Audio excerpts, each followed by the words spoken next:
Bom dia a todos. Meu nome é Tarcísio Gregório. Eu vou falar um pouco sobre as redes de sensores sem fios aplicadas no combate a incêndios florestais, da disciplina de TP 546, Internet das Coisas e Redes Veiculares. O sumário, vamos começar falando de uma introdução, fazendo uma introdução do impacto ambiental e socioeconômico de incêndios florestais.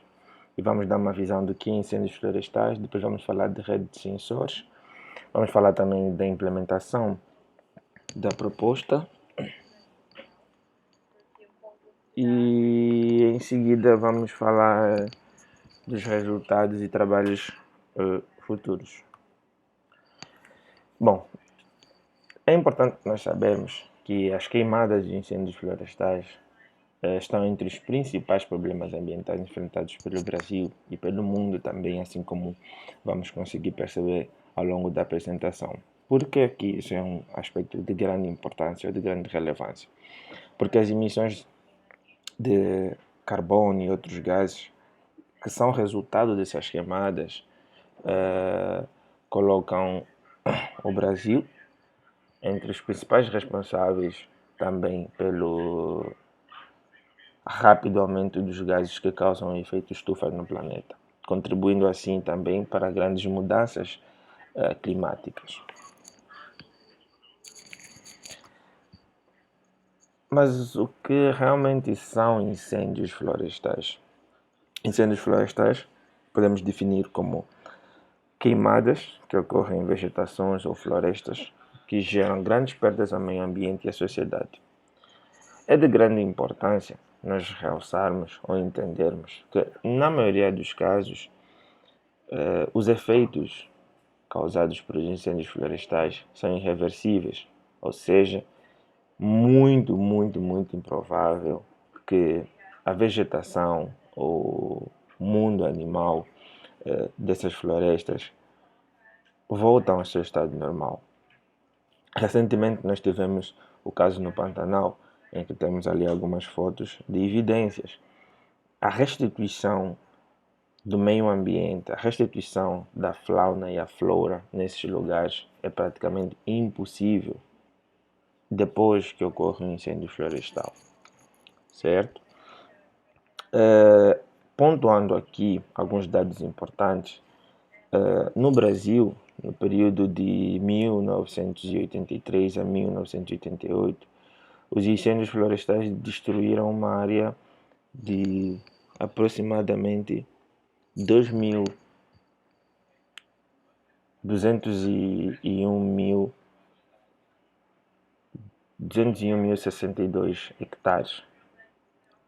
Então, é muito o impacto em termos de áreas de reflorestamento.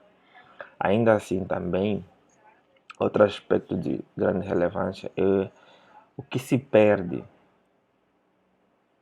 ou o que se precisaria gastar para reflorestar ou tentar proporcionar vida a essas regiões depois de incêndios florestais. Em Portugal também aconteceu um incêndio de grande relevância que atingiu a região de Pedregão Grande, né, em que o incêndio durou aproximadamente 24 horas, mas 61 pessoas morreram, 2 pessoas ficaram feridas, isso de acordo com relatos da mídia portuguesa. Mas o que são, afinal, redes de sensores? Redes de sensores podemos definir como, ou uma rede de sensores sem fio, podemos definir como uma rede composta por vários sensores que transmitem seus dados através de sinais de radiofrequência, no caso isso para a rede de sensores sem fios. Então, as redes de sensores sem fios são muito úteis para regiões em que nós temos dificuldades de acesso, regiões em que a inserção do ser humano para monitorar, para verificar o acesso é muito complicado.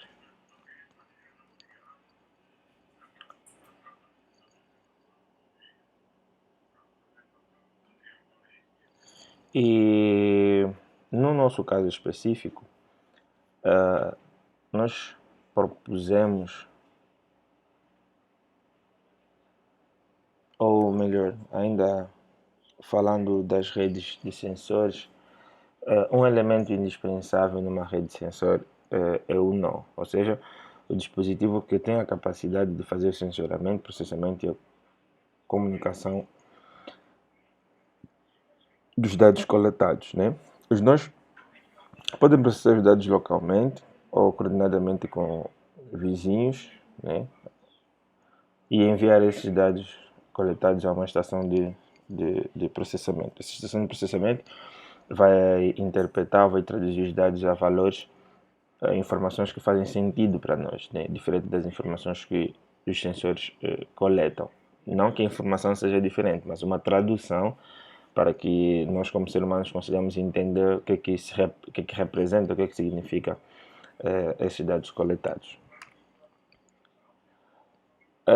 Sobre as redes de sensores sem fio, um padrão muito usado é o padrão 802.11 do I3E, também comumente conhecido como o padrão Ethernet, né? Padrão internet sem fio ou Wi-Fi.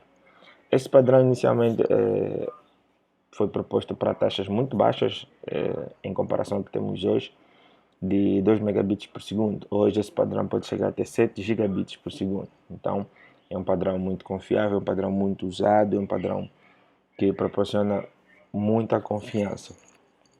Bom, sobre a implementação, a ideia foi usar o microcontrolador que suporta o padrão anteriormente mencionado, que é o 802.11 do I3E. O microcontrolador proposto foi o ESP8266.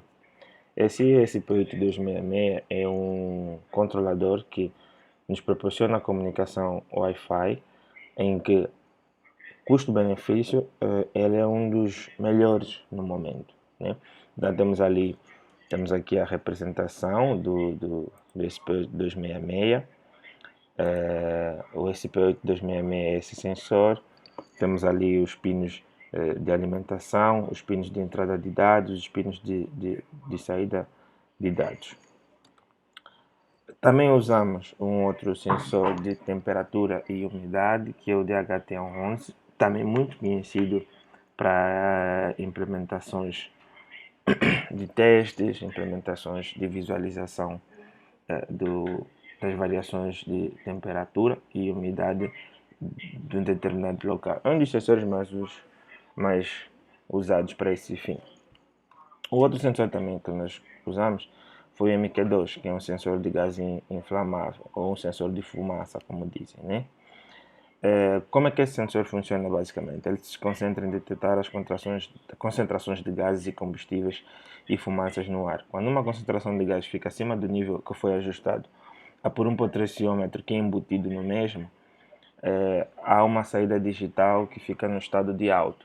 E caso o contrário, caso a concentração de gás não passar desse nível mencionado ou setado pelo potenciômetro, né? Isso não sai. Aqui temos uma representação dele, aqui temos os 4 pinos principais, ou os 4 pinos, que é o pino de entrada de tensão, pino 1, temos aqui também o GND, ou terra, e temos aqui o pino analógico de saída, e temos aqui o pino 3, que é o pino digital de saída, dependendo da aplicação que nós queremos ter.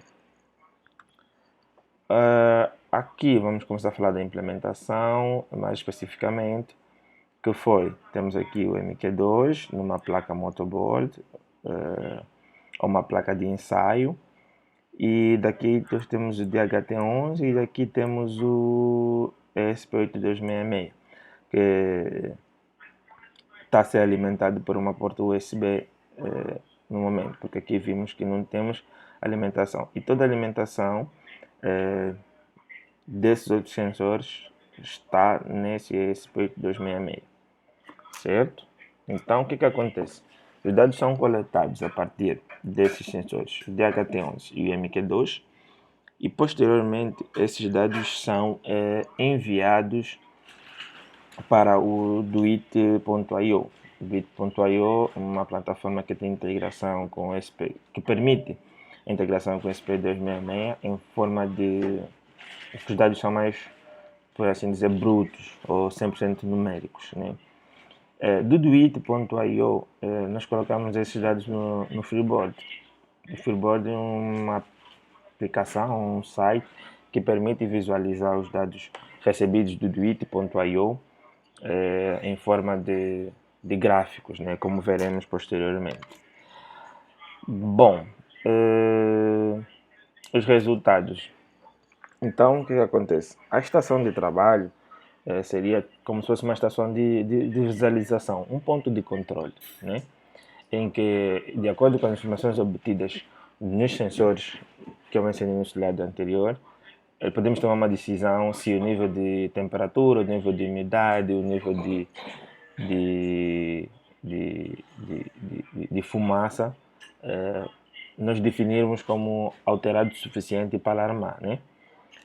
Nesta estação de trabalho, os dados coletados propusemos eles ficarem num ponto estratégico, a estação de trabalho, de maneira que consigamos ativar o serviço de bombeiros, consigamos ativar o serviço de proteção florestal, caso nós verificamos numa tela da estação de trabalho alguma anomalia em alguma região, em que somos informados disso através dos sensores, né? Aqui é um pouco de como é que é o dado no Freeboard, usando o navegador. Nesse caso estamos a usar o Chrome. Então nós temos aqui os dados de temperatura, temos aqui os dados de umidade e os dados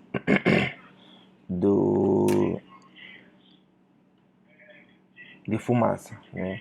Os dados de fumaça. Então é uma representação de como é que nós conseguimos ver esses dados.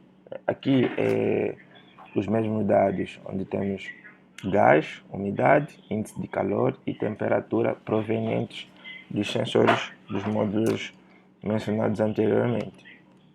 Bom, para trabalhos futuros, nós propusemos a utilização de um outro módulo que tem um papel muito similar ao SP266, que é o LoRa 433. O LoRa 433 já possibilita ou permite a comunicação ou protocolo de comunicação LoRa nele. E associado ao LoRa, nós podemos incluir o CapCarbon, que é o CubeCarbon, perdão. O CubeCarbon, que é um site que permite modelar redes LoRas muito simples. Colocamos os sensores e conseguimos montar nossa rede LoRa, ver a comunicação, ver os atrasos, ver a latência da rede e outros aspectos importantes. Então foi isso que eu tinha para apresentar, abertos a perguntas e obrigado.